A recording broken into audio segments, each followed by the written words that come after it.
የየዕለት ኑሮ ላይ በተግባር በድርጊት በንግግር በአስተሳሰብ እግዚአብሔር ቅዱስ ስለሆነ የጠራችሁ እርሱ ቅዱስ ስለሆነ እናንተ በኑሯችሁ ሁሉ ቅዱሳን ለቅድስና ተጠርተናል። እግዚአብሔር ቅዱስ ነው፣ በኃጢአት አይገለገልም። እግዚአብሔር ቅዱስ ነው፣ በአመፅ ዕቃ አይጠቀምም። የእግዚአብሔር ዕቃዎቹ ቅዱስ ናቸው። የቤተ መቅደሱ ዕቃ ቅዱስ ነው። ከቤተ ጣዖት አምጥተህ እግዚአብሔር ቤት ውስጥ ያለው የሲልቨር ማንኪያ ነው፣ ከቤተ ጣዖት የወርቅ ማንኪያ ላምጣልህ ብትለው ይገላል። ብዙዎቻችሁ ኃያላን አልነበርንም። ብዙዎቻችሁ ከትልቅ ቤተሰብ አልተወለዳችሁም። አንተዋወቁም ወይ ይላል። እግዚአብሔር ጠርቶ አክብሮን አይደለም ወይ? እግዚአብሔር ጠርቶ የዘላለም ሕይወት ሰጥቶን አይደለም ወይ? ስትመጡ ለዘላለም ሕይወት የሚበቁ ተብለው ኳሊፋይድ የሆኑ ሰዎች አይደለም እግዚአብሔር የሰበሰበው። ከየትም ብንመጣ እዚህ ቤት ስንመጣ አይገባንም። ጳውሎስ ባይዘዌ በጣም ከተመረጠ ቤተሰብ አልተወለዳችሁም የሚለው እያወራ ያለው ከነገስታት ፋሚሊ ቸርች ውስጥ የለም ምናምን እያለ አይደለም። ከየትም ሰው ቢመጣ ለዚህ ሕይወት የሚመጥን ግን የለም። ሁሉ ከኃጢአት በታች ናቸው። ጠሪ ብቻ አክብሮ ነው የጠራ። ጠሪያችን የተመሰገነ ይሁን፣ ስሙ ብሩክ ይሁን። እና እናንተ በእውነት ቀጥላችሁ ማንበብ ትችላላችሁ። አንደኛ ቆሮንቶስን በደንብ አድርጎ ነው ጳውሎስ የሚነግራቸው። በተጠራችሁ ጊዜ እንደዚህ አልነበራችሁም፣ እንደዚህም አልነበራችሁም፣ እንደዚህም አልነበራችሁም፣ እንደዚህም አይደላችሁም ብሎ እንደውም በእግዚአብሔር ፊት ለመቆማችን ብቃት የሆነን ክርስቶስ ነው። ከክርስቶስ የተነሳ እንዲህ ሆነናል ይልና ጽድቃችን ነው፣ ቅድስናችን ነው፣ ጥበባችን ነው፣ ቤዛችንም ነው። በእግዚአብሔር ፊት ክርስቶስ ይሄ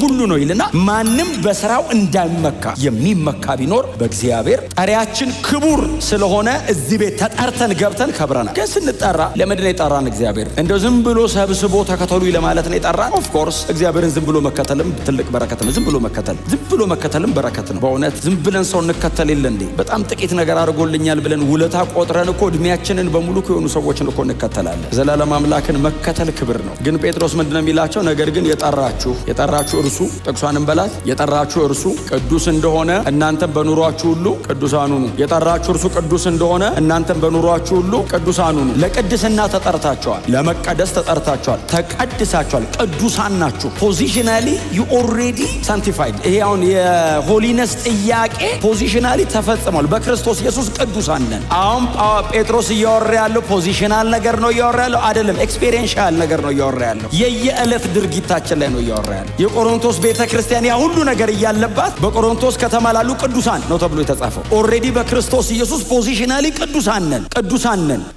ጴጥሮስ ምንድነው እያወራ ያለው? የየዕለት ኑሮ ላይ በተግባር በድርጊት በንግግር በአስተሳሰብ እግዚአብሔር ቅዱስ ስለሆነ የጠራችሁ እርሱ ቅዱስ ስለሆነ እናንተ በኑሯችሁ ሁሉ ቅዱሳን ለቅድስና ተጠርተናል። በቅድስና ለመኖር ተጠርተናል። ከዓለም የምንለየው በእንደዚህ አይነት የህይወት አቋማችን ነው። በቅድስና በንጽህና ከኃጢአት በራቀ ከኃጢአት በሸሸ ክርስቶስ ኢየሱስን በሚመስል እግዚአብሔርን በሚያከብር ህይወት ለመኖር ተጠርተናል። ሆሊነስ ሃጊዮስ የሚለው ትክክለኛ ቃል እግዚአብሔር ለተለየ ነገር የለየው ማለት ነው። ቅድስና ከምን አንጻር? ከእግዚአብሔር አንጻር። እግዚአብሔር ቅዱስ ነው። ወደኔ የጠራኝ ወደ ቅድስናው ነው የጠራኝ። እግዚአብሔር ቅዱስ ነው፣ በኃጢአት አይገለገልም። እግዚአብሔር ቅዱስ ነው፣ በአመፅ ዕቃ አይጠቀምም። የእግዚአብሔር ዕቃዎቹ ቅዱስ ናቸው። የቤተ መቅደሱ ዕቃ ቅዱስ ነው። ከቤተ ጣዖት አምጥተህ እግዚአብሔር ቤት ውስጥ ያለው የሲልቨር ማንኪያ ነው፣ ከቤተ ጣዖት የወርቅ ማንኪያ ላምጣልህ ብትለው ይገላል። ለምን? እግዚአብሔር የወርቅና የብር እያለ አይደለም። ብሩ የኔ ነው ካለ የብሩ ነው። እሱ አይፈልግም፣ ሌላ አጥቶ አይደለም። የሚፈልገውን ብቻ ነው የሚያደርገው። ቅድስና እግዚአብሔር ያካፈለንን አይነት ህይወት መኖር፣ በንጽህና መኖር ብሉይ ኪዳን ላይ ዘሌዋውያን ላይ የተጠቀሰ ቃል ነው። እኔ ቅዱስ ነኝና አለ እግዚአብሔር። አዎ ቅዱሳን ሁኑ አለ። ብሉይ ኪዳን ላይ እግዚአብሔር ተናገረ። ባህሪዬ ቅዱስ ነው፣ በማንነቴ ቅዱስ ነኝ። ህዝቤ ቅዱስ ይሁን፣ ሌዋውያን ቅዱስ ሁኑ፣ ህዝቡ በሙሉ ይቀደስልኝ፣ የኔ ብቻ ሁኑ፣ ጣዖት አታስገቡ፣ አመፅ አታድርጉ፣ ኃጢአት አታከናውኑ። ለምን? እኔ ቅዱስ ነኝ። ህዝቤ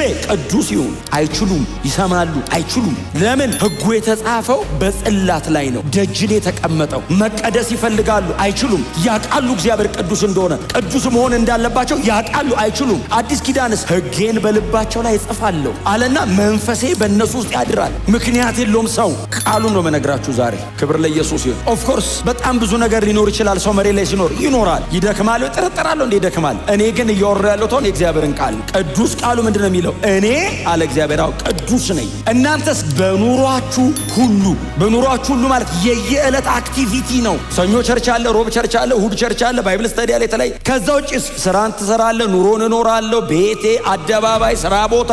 በኑሯችሁ ሁሉ ቅዱሳን እግዚአብሔር በህይወት የሚገለገል አምላክ ነው። በመኖር የምናገለግለው አምላክ ነው። ምን ደስ ያሰኛል? እንዴት አድርገን እናገልግልልህ ስንለው አዲስ ኪዳን ላይ ሮሜ 12:2 እዚህ ይላችኋል። ሮሜ 12:2 እግዚአብሔር የሚቀበለው አገልግሎት ተባለ እኮ። ለአይምሮ የሚመች አገልግሎት ምን አይነት ነው? ራሳችሁን እግዚአብሔርን ደስ የሚያሰኝ ሕያው ቅዱስ መስዋዕት አድርጋችሁ አቅርቡ። ምናችሁን? ራሳችሁን። ምን አድርገን? እግዚአብሔርን ደስ የሚያሰኝ ሕያው ቅዱስ መስዋዕት። ራስን በጣም ተስፋ አደርጋለሁ በጣም በተገጣጠሙና በአማሩ ቃላት ለማታለል እንደማንሞክር። ማንም የሚታለል ስለሌለ ራሳችንን ስለሆነ የምንሸነግለው። ለምን? መንፈስ ቅዱስ ደጅ አይደለም ያለው፣ ውስጥ ነው ያለው። የሆነ ስራ ስትሰራ ኢየሱስ ቢሆን እዛ ጋር ምንድነው የሚያደርገው? ቆይ ይል ነበር አይልም። ጉዳዩ ህይወት የሚያስከፍለው ከሆነ ይከፍላል። ምንም ቢቀርበት ይሻለዋል አባቱ ከሚያዝን። ስለዚህ ይሄ ኤክስፔሪየንሻል የሆነ በየዕለቱ በተግባር የሆነ በንግግር የሆነ በልብ ሐሳብ የሆነ በቶት ደረጃ በዲዛይር ደረጃ በአቲቲዩድ ደረጃ እዚህ ውስጥ ቅዱስ መሆን አለበት። በምንም አይነት ህይወት ውስጥ ልንኖር እንችላለን። ከዚህ በኋላ ግን እንወስና እንጨክን። እግዚአብሔር ቅዱስን የጠራችሁ ነው የሚለው። በጣም እኮ ከባድ ቃል ነው። የጠራችሁ ክሌሲስ ክሊዮ የሚለው ግሪክ ቃላት ምን ማለት ነው? የመረጠ ማለት ነው። በዚህ የጠራ ምን ማለት ነው? ከህዝብ መሃል የመረጠ የኔ ሁንልኝ ብሎ መርጦ፣ ከህዝብ መሃል መርጦ የኔ ሁንና ብሎ መርጦ እንዲህ ጠርቶ ጠራ ማለት ኖ ማለት አይደለም። መምረጥ ነው። መምረጥ ኮንሴፕቱ መምረጥ ነው። እግዚአብሔር መረጠ።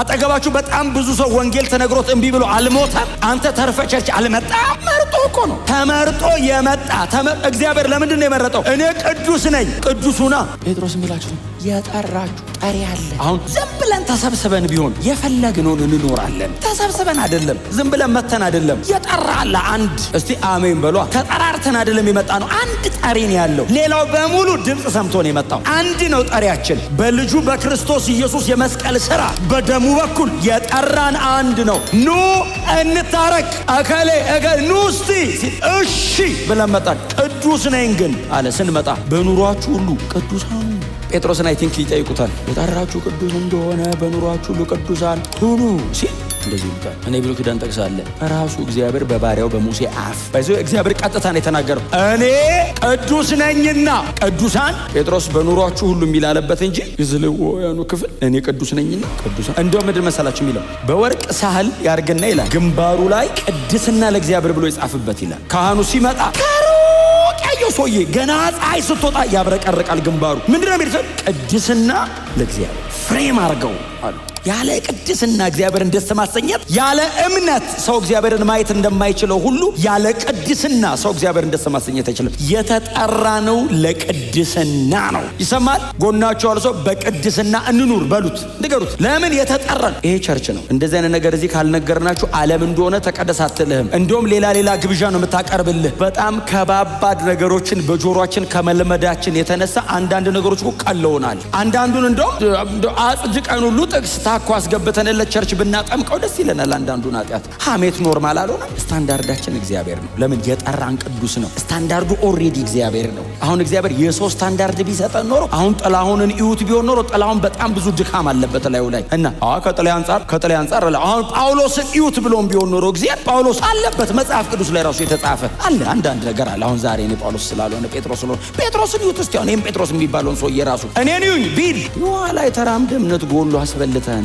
ቻኩለ ጌታን ሶስት የክደህ አሁን አንተን ነው የምከተልህ ነው እኮ የምትለው። ጌታ ምንድን ነው ያለው? የጠራችሁ ቅዱስ ነው። እስቲ አሜን በሏ። ጴጥሮስም ተጠርቼ ነው አለው። ተጠርቼ ባይዘ ይሄ ራሱ ክሌሲስ የሚለው ትክክለኛ ቃል ሌላ የት ይጠቀመዋል መሰላችሁ? ወንጌላት ላይ ጌታችን ኢየሱስ ክርስቶስ ያዕቆብና ማነው ስሙ ዮሐንስን ከአባታቸው ከዘብዴዎስ ላይ አልጠራቸው? ከአባታቸው ከዘብዴዎስ ላይ የጠራቸው ቃል ሶስት ናቸው እኮ። ሁለቱን የጠራ አንዱን አልጠራው። ጋሽ ዘብዴዎስ በዛ እየጠመዱ ነው የሄዱት። ኢየሱስ ሁለት ሰው ጠራ። የሚገርም እኮ ሁለት ሰው ያዕቆብ ዮሐንስ ተከተሉ። እሳቸውስ ሁለታችሁን የጠራሁት እስቲ አሜን ብሎ እንዴ አባታችንስ? እሱ እናንተን መጠራት በጣም ክቡር ነገር ነው። መጠራት መመረጥ አለው ውስጡ።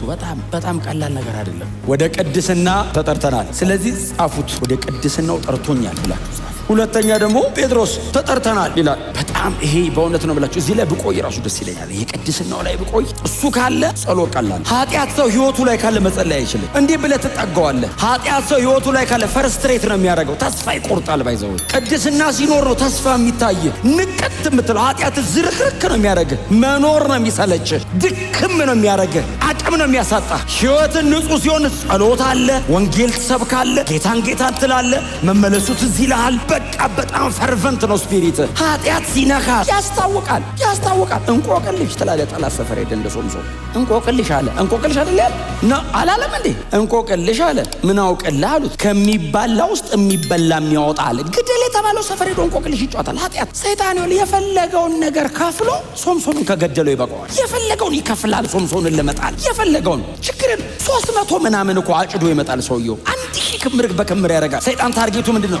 እነሱን ተዋቸው፣ ንብረቶቼ ናቸው፣ ቆሙ ሞቱ፣ እዛው እኔ ጋር ናቸው፣ አንተን ነው ብሎ ታርጌት ታርቆ ገደለው። ጸጥ አረገው። እስራኤልን ነፃ ለማውጣት የተሸከመውን ኃይል ዳጎን ቤተ ጣዖት ገብቶ ወፍጮ ፈጨበት። እስራኤልን ነፃ ታወጣልኛለ መስፍን ብሎ የከተማ የቅጥር በር የሚነቅል አውሬዎች እየሰበሰበ ወደ ፍልስጤም እርሻ የሚልክ በጣም ዩኒክ የሆነ ኤክስትራኦርዲነሪ ኢንቨስትመንት ላይ ያለበት ሰውዬ ዳጎን ቤተ ጣዖት ተንበርክኮ አይኑን አጥፍተው ወፍጮ አስፈጩት።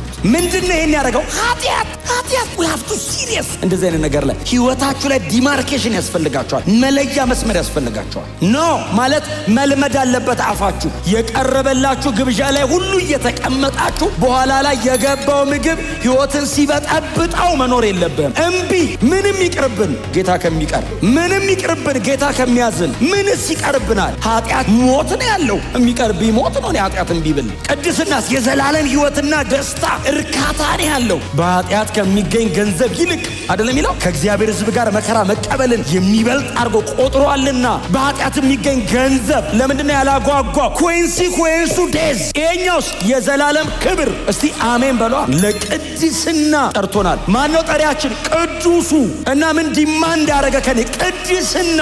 ተሰቃይተ ታግለ የምታደርገውን አድርገህ አይደለም ያለኝ። ህጌን በልብ ጽፋለሁ፣ መንፈሴን አንተ ውስጥ አኖራለሁ፣ አቅም እሰጥሃለሁ፣ ጸጋ እሰጥሃለሁ፣ ኃይል እሰጥሃለሁ። መስለኝ እንድትኖር እኔ ባንተ አድሬ ራሴን ባንተ እገልጣለሁ። እና ራስን ስጠኝ። ኮምፕሮማይዝ ማድረግ የለብንም፣ ማመቻመች የለብንም። ድካም ስላለብህ ጥቅስ ጎትታ አምጥተ ማስተካከል የለብንም። በቃ ንስሐ ገብቶ ማስተካከል ነው። አሜን በሏ።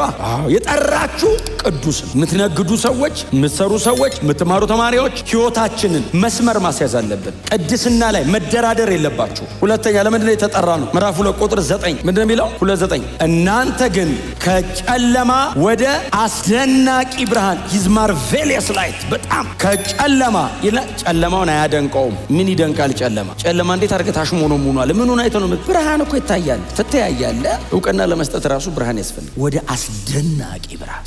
ጨለማ ነው። ዲግሪ ቢጨምር ድቅ ትለዋለህ እንጂ አስደናቂ ጨለማ አይበሬልም። ዓለም ላይ ያለ ህይወት በምንም አይነት መንገድ የከበረ ሊሆን አይችልም።